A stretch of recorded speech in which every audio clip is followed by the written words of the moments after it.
नमस्कार, स्वागत है आप सभी का बीएसटीवी के खास प्रोग्राम 23 के तिलिस्म में। आपके साथ मैं हूं संयम जैन। हम आपको बताएंगे मध्य प्रदेश और छत्तीसगढ़ के चुनावी शोर में क्या क्या मुद्दे रोज उछल रहे हैं और क्यों रोज बदलनी पड़ रही है बीजेपी कांग्रेस को अपनी अपनी रणनीति। चुनावी चौसर की बिसात में कौन से मुद्दे हैं भारी। पहले मुद्दे में बात करेंगे छत्तीसगढ़ में कांग्रेस की प्रगति यात्रा की और जानेंगे कि कैसे इस पदयात्रा में कांग्रेस वोटर्स को साधेगी। दूसरे मुद्दे में बात होगी एमपी बीजेपी ने 51% वोट का क्या प्लान तैयार किया है।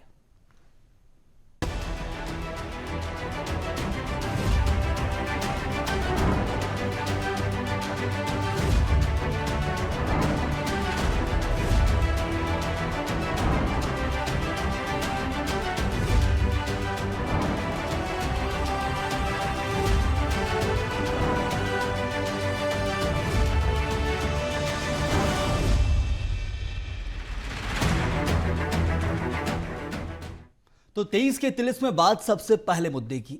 छत्तीसगढ़ में कांग्रेस ने प्रगति यात्रा के जरिए 2023 के विधानसभा चुनाव का चुनावी शंखनाद कर दिया है। 2 अगस्त से कांग्रेस की प्रगति यात्रा की शुरुआत की गई, जिसमें मुख्यमंत्री भूपेश बघेल भी शामिल हुए। यात्रा के माध्यम से कांग्रेस डोर टू डोर जाकर रायपुर की जनता को राज्य सरकार की योजनाओं की जानकारी देगी, साथ ही साथ हितग्राहियों से फीडबैक भी लेगी। वहीं कांग्रेस के इस प्रगति यात्रा को भाजपा चुनावी प्रोपेगेंडा करार दे रही है। देखिए रिपोर्ट। सिंहासन की पदयात्रा। कांग्रेस की पदयात्रा पर पॉलिटिक्स। पदयात्रा से कितना मिलेगा फायदा। प्रगति यात्रा को बीजेपी ने बताया दिखावा। छत्तीसगढ़ में प्रगति यात्रा के जरिए कांग्रेस में यह कोशिश है कि प्रत्येक व्यक्ति तक सरकार की योजनाओं की जानकारी दी जाए और हितग्राहियों से इसका फीडबैक भी लिया जाए। प्रगति यात्रा को लेकर प्रदेश के मुख्यमंत्री भूपेश बघेल का कहना है कि किस तरीके से सरकार की योजनाएं चल रही है और इसका कितना लाभ लोगों को मिल पा रहा है। कांग्रेस डोर टू डोर जाकर इसकी जानकारी एकत्रित करेगी और सरकार की नीतियों के बारे में लोगों को घर घर पहुंचकर जानकारी साझा करेगी। कार्यक्रम जिसमें शासन की योजनाओं के बारे में हितग्राहियों को क्या लाभ मिला नहीं मिला इसकी जानकारी लेने की शुरुआत आज हुई है। तो अब यहीं से हम लोग शुरू कर रहे हैं। प्रत्येक घर में जाएंगे और शासन की योजनाओं के बारे में उनसे फीडबैक लेंगे, जानकारी लेंगे। अभी तो हम लोग अपनी सरकार की उपलब्धियां हैं उसके बारे में ही जानकारी लेंगे। मैं दूधाधारी मठ को चुना हूँ। मैं जब मुख्यमंत्री बना तो सबसे पहले यहीं आके आशीर्वाद लिया था और ये जो अभियान है वो यहीं से शुरू हुई है। ये इत्तेफाक है, ये रायपुर दक्षिण में है। वहीं दूसरी ओर कांग्रेस की इस पदयात्रा को भारतीय जनता पार्टी महज दिखावा बता रही है। बीजेपी का कहना है कि कांग्रेस पदयात्रा करे क्योंकि आने वाले चुनाव के बाद उनको विपक्ष की भूमिका भी अदा करनी है। पदयात्रा की प्रैक्टिस अभी से होनी चाहिए, जनता के बीच अपने कामकाज को लेकर जाएं। नेता प्रतिपक्ष नारायण चंदेल ने कहा कि मैं मुख्यमंत्री से कहना चाहूंगा कि आप पदयात्रा कर रहे हैं, अच्छा है। जो भी विधायक हैं उनको भी कहें यात्रा करें, क्योंकि नवंबर के बाद आपको पदयात्रा पर ही निकलना पड़ेगा। पदयात्रा का प्रैक्टिस अभी से होना चाहिए। रही बात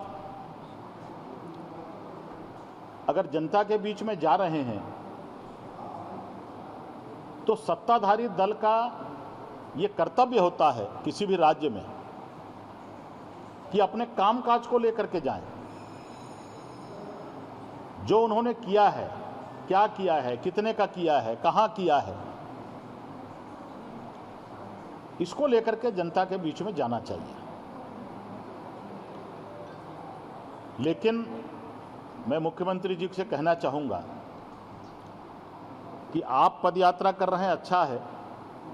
जो भी आपके माननीय विधायकगण हैं उनको भी कहिए पदयात्रा करें, क्योंकि नवंबर के बाद आपको पदयात्रा पर ही निकलना पड़ेगा।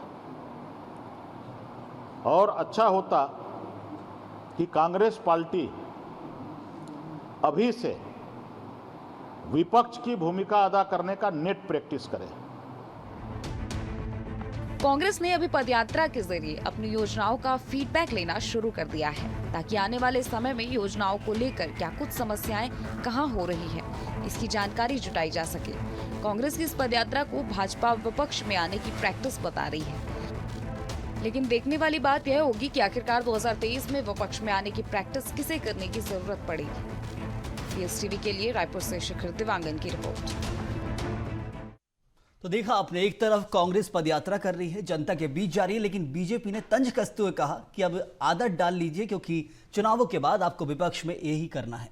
23 के तिलिस्म में अगला मुद्दा, जहां भारतीय जनता पार्टी विधानसभा चुनाव 2023 की तैयारी में जुट गई है। पार्टी इस बार 2018 की गलती दोहराना नहीं चाहती, इसलिए हर वर्ग को साधने के साथ ही कार्यकर्ताओं की नाराजगी को भी दूर करने की भरपूर कोशिश की जा रही है। इसके अलावा बीजेपी ने 51% वोट का भी लक्ष्य रखा है, जिसके लिए तमाम नेताओं के साथ बूथों को भी जोड़ने की कवायद तेज हो रही है। देखिए बीएसटीवी की खास रिपोर्ट। मिशन 2023 के लिए बीजेपी का मेगा प्लान तैयार। 51% वोट पर कर रही बीजेपी फोकस। अब की बार 200 पार के लक्ष्य को साधने में जुटी बीजेपी। क्षेत्रीय समीकरणों को भी साधने का बन रहा प्लान। बीजेपी सरकार की योजनाओं को लेकर चलाएगी अभियान।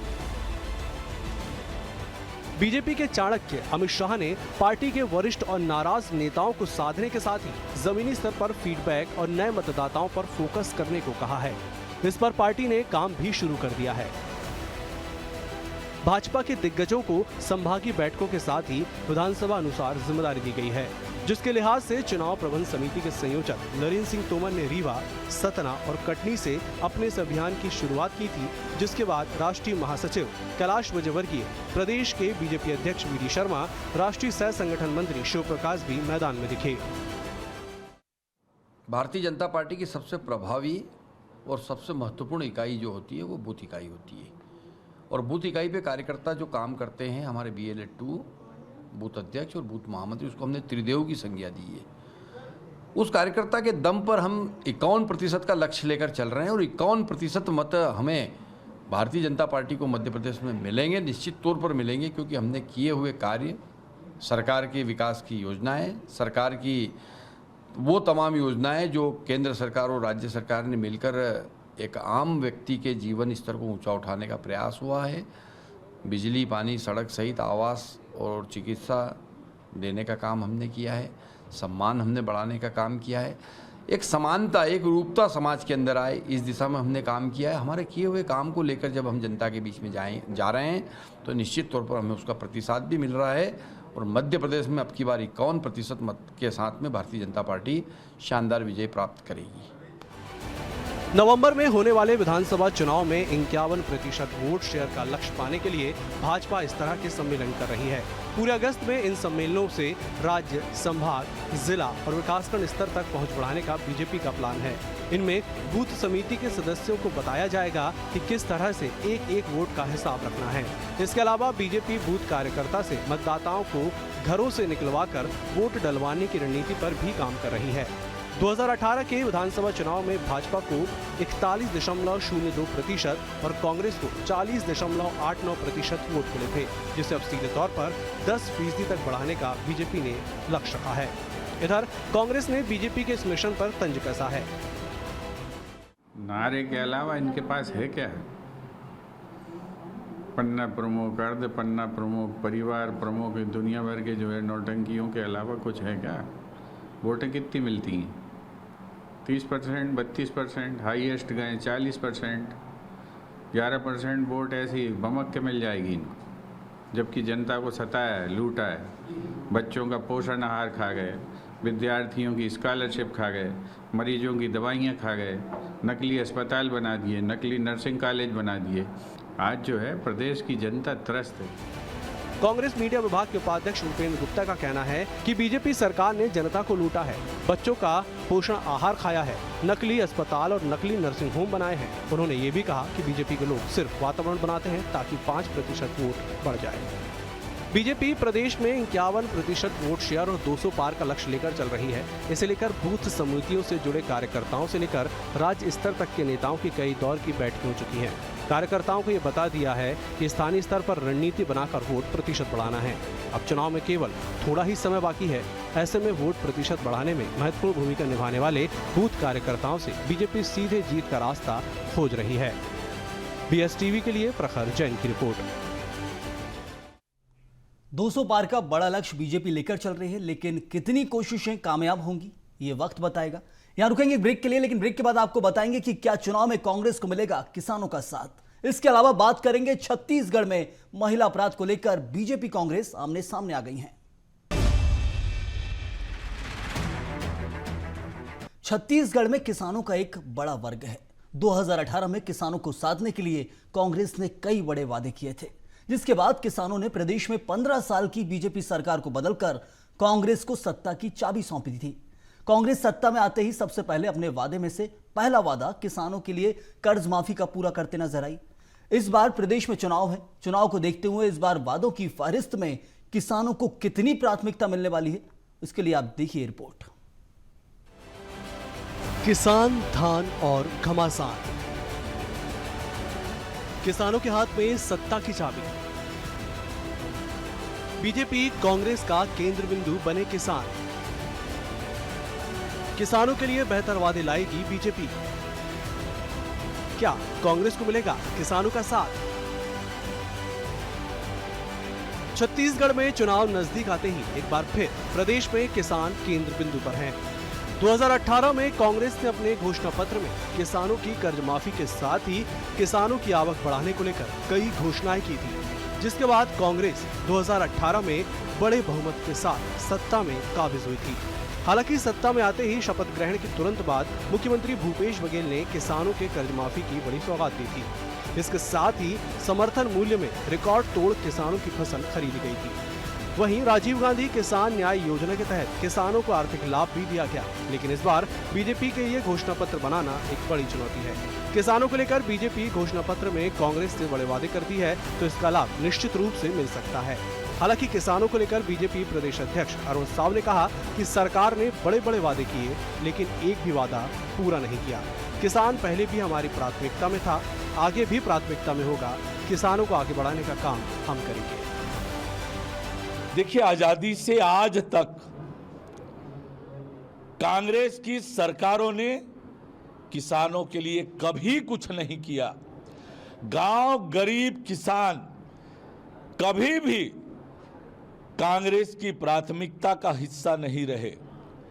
गांव गरीब और किसान की चिंता भारतीय जनता पार्टी के सरकार में आने के बाद हुई है। याद कर लें, 2003 हमारी सरकार बनने से पहले छत्तीसगढ़ के किसान कितने परेशान थे, कैसे उनके धान को पानी में डुबाकर रिजेक्ट किया, कैसे परखी मारकर रिजेक्ट किया और राशि के लिए, अपने पैसे के लिए दर दर की ठोकरें खाने पर मजबूर किया था किसानों को। छत्तीसगढ़ में अब तक हुए चुनाव में किसान हमेशा से प्राथमिकता में रहा है। हर बार दोनों प्रमुख पार्टी के घोषणा पत्र में किसानों को लेकर खास वादे देखने को मिलते हैं। सरकार ने चुनाव से ऐन पहले प्रति एकड़ 20 क्विंटल धान खरीदी की घोषणा कर दी है। वहीं किसानों को लेकर लिए जा रहे फैसले बीजेपी के लिए एक बड़ी चुनौती बन सकते हैं। हालांकि बीजेपी किसानों को प्राथमिकता में रखने की बात जरूर कह रही है, वहीं बीजेपी के बयान पर कांग्रेस ने भी पलटवार किया है। कांग्रेस संचार विभाग के अध्यक्ष सुशील आनंद शुक्ला का कहना है कि कांग्रेस ने जो कहा है वो किया है। हमने 36 में से 34 वादे पूरे किए हैं। अरुण साव हमारी नकल करके घोषणा पत्र बनाने जा रहे हैं, लेकिन इसके लिए वो विश्वसनीयता कहां से लाएंगे? 2013 में दाना दाना धान खरीदने का वादा किया था। सरकार में आने के बाद 10 क्विंटल खरीदने का ऑर्डर निकाल दिया। कांग्रेस ने जब संघर्ष किया तब उसे 15 क्विंटल किया गया। अब हम 20 क्विंटल प्रति एकड़ धान खरीदने जा रहे हैं। बीजेपी सिर्फ कहती है और कांग्रेस जो कहती है वो करती है। कांग्रेस ने तो जो कहा वो किया। हमने वादा किया था कि किसानों का कर्जा माफ़ करेंगे, 2500 में धान खरीदेंगे। हमने उसको पूरा किया। हमने अपने 36 में से 34 वादों को पूरा किया है। अरुण साहु जी हमारी नकल करके घोषणा पत्र बनाने जा रहे हैं, तो उसके लिए उनको अपनी विश्वसनीयता कहाँ से लाओगे? जनता आप पे भरोसा कैसे करेगी? 3 बार तो आपने जनता को ठगा है। तो ऐसे में आप हमारी नकल करके कुछ भी करें, कुछ हासिल होने वाला नहीं है। आपने दाना धान खरीदने का वादा किया था 2013 में, सरकार माने के बाद आर्डर निकाल दिया कि 10 कुंटल खरीदेंगे। जब भूपेश बघेल जी के नेतृत्व में कांग्रेस ने संघर्ष किया तब आप 15 कुंटल किए थे। हम तो 15 कुंटल न सिर्फ खरीद रहे थे बल्कि 2500 रुपये 2640 रुपये धान की कीमत दे रहे थे। चुनाव नजदीक है, लिहाजा दोनों प्रमुख पार्टियां हर वर्ग को साधने में लगी हैं। वहीं घोषणा पत्र को लेकर भी लगातार काम किया जा रहा है। बीजेपी जहां घोषणा पत्र को लेकर लोगों के बीच जा रही है, तो वहीं किसानों का मुद्दा बीजेपी के लिए एक बड़ी चुनौती बनकर उभरा है। क्या बीजेपी अपने घोषणा पत्र में किसानों को लेकर कोई बड़ा वादा करेगी? ये तो घोषणा पत्र जारी होने के बाद ही स्पष्ट होगा। रायपुर से शिखर देवांगन की रिपोर्ट। तो कांग्रेस दोनों ही पार्टियों के लिए प्राथमिकता से है, जहां पर बीजेपी की 15 साल की सत्ता को दोहराएगी किसान, या फिर अब कांग्रेस की जो सत्ता है उसको बरकरार रखेगी। किसानों के ऊपर निर्भर है, वहां की जनता पे निर्भर है। 23 के तिलिस्म में आगे जहां प्रदेश में महिलाओं के साथ हो रहे अत्याचार अब छत्तीसगढ़ का एक अहम राजनीतिक मुद्दा बन गया है। लगातार महिलाओं और बालिकाओं के ऊपर हो रहे आपराधिक मामलों को लेकर अब बीजेपी कांग्रेस सरकार पर हमलावर होते जा रही है। देखिए आप। पोटाकेबिन दुष्कर्म मामला हो या छात्रावास मामला, बीजेपी अब इस मुद्दे को हथियार बनाकर कांग्रेस सरकार को घेरते नजर आ रही है। खुद पूर्व मुख्यमंत्री और बीजेपी के राष्ट्रीय उपाध्यक्ष रमन सिंह ने ट्वीट कर सरकार पर निशाना साधा है। वहीं प्रदेश में बढ़ते आपराधिक घटनाओं को लेकर बीजेपी प्रदेश अध्यक्ष अरुण साहु ने सरकार पर निशाना साधते हुए कहा कि सुकमा से लेकर अब तक 7 घटनाएं सामने आई हैं। आज राज्य में बेटियां सुरक्षित नहीं हैं। वही बेटियों की सुरक्षा से प्रदेश सरकार विफल रही है। कि आज राज्य में बेटियां सुरक्षित नहीं है। सरकार बेटियों को सुरक्षा देने में पूरी तरह से विफल साबित हुई है। सरकार में कानून व्यवस्था की स्थिति चौपट है। प्रदेश में हो रहे आपराधिक मामलों को लेकर जहां विपक्ष सरकार पर आरोप लगा रही है, तो वहीं कांग्रेस बीजेपी शासनकाल में हुई घटनाओं को लेकर सवाल उठा रही है। पूर्व मुख्यमंत्री डॉक्टर रमन सिंह के ट्वीट और अरुण साहु के बयान पर कांग्रेस ने पलटवार किया है। कांग्रेस संचार विभाग के अध्यक्ष सुशीलानंद शुक्ला ने कहा कि हॉस्टल में 2 लड़के लड़की के बीच व्यक्तिगत झगड़ा हुआ। इस आधार पर रमन सिंह राजनीति कर रही है। वह दुर्भाग्य है। रमन सिंह दिवालियापन से जूझ रहे हैं। इस घटना को मणिपुर से जोड़ना बीजेपी की सोच को दिखाता है। एक लड़के और एक लड़की के बीच में व्यक्तिगत झगड़ा हुआ। उस आधार पर जिस प्रकार से डॉक्टर रमन सिंह जी राजनीति कर रहे हैं वो बेहद निंदनीय है। 15 साल का मुख्यमंत्री रहा वो व्यक्ति इतना ज़्यादा मुद्दों के दिवालियेपन से जूझ रहा है कि वो 2 व्यक्तिगत झगड़ों पे राजनीति कर रहा है, उसमें ट्वीट कर रहा है और उस घटना को मणिपुर से जोड़ने की कोशिश की जा रही है। मणिपुर में महिलाओं को निर्वस्त्र करके घुमाया गया, उनके साथ में दुर्दांत व्यवहार किया गया। उस घटना छत्तीसगढ़ की सामान्य घटना से उसको जोड़ के उसमें राजनीति करना है भारतीय जनता पार्टी के मानसिक दिवालियेपन को दिखाता है। मुद्दा चाहे कोई भी हो, चुनाव नजदीक आते आते बीजेपी हर मुद्दे को साधने की कोशिश करेगी जिससे उन्हें फायदा मिले। अब इन मुद्दों को लेकर बीजेपी संगठन में नजर आ रही है। आक्रामकता चुनावी परिणाम में कितना फायदा लाएगी, यह चुनावी नतीजों से ही स्पष्ट होगा। VSTV के लिए रायपुर से शिखर देवांगन की रिपोर्ट।